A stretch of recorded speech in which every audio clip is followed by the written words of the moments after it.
Thank you, Josh. The West Michigan woman accused of torturing and starving her son to death will go to trial. Shanda Vander Ark is charged in the murder after her son Timothy Ferguson was found dead in July at the family's home in Norton Shores. 13 on your side's Charlie Tinker joins us now with some disturbing details that came out in court today. Charlie.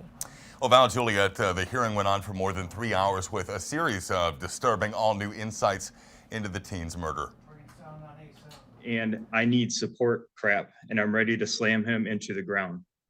Mr. Ferguson, he also wet the bed and is covered in urine. A series of text messages read aloud in court frame a disturbing snapshot of the 15-year-old's everyday reality.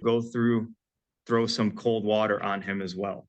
Dozens of pages of transcripts were admitted into evidence detailing the alleged constant neglect and frequent punishments Timothy suffered before his death. Defendant, I wonder how it would feel to have hot sauce on your private parts. Officers described the small closet under the stairs where they believe the 15-year-old had been forced to sleep in the month prior to his death, with no furniture, just a tarp on the floor, allegedly used as a makeshift bathroom. The closet area smelled like strongly of urine and feces. It just felt essentially that the floor was dirty. Pictures allegedly documented surveillance cameras and alarms had been installed, allegedly allowing Vander Ark to watch her son remotely, with the messages indicating she frequently did so at work, ordering punishments in the process. Were you then in charge of administering some of those punishments when you were home?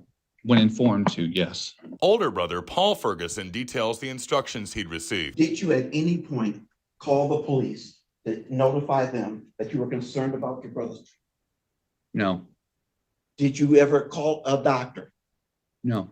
The doctor who performed the autopsy testified that the teen weighed only 69 pounds at the time of his death, and his body showed signs of malnutrition and hypothermia. Prosecutors asked one of the detectives who responded to the scene in July to describe what investigators found when they entered the kitchen. And both of those, the refrigerator with the freezer and then the chest freezer or deep freeze, all have. Did you observe locks on those? Yes, all of them had locks. And for the most part, what were you feeding Timothy during the weeks leading up to his death? Was bread with hot sauce or rice with hot sauce. According to my mother, he had been stealing food that he didn't need.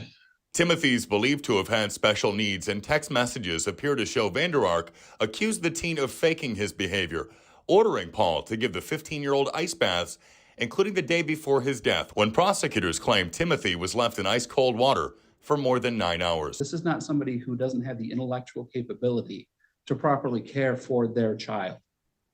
She has that ability, and she chose to essentially torture this child to death. Yeah, Ferguson is charged with first-degree child abuse as well. Vander Ark's pretrial date should be set in the next several weeks.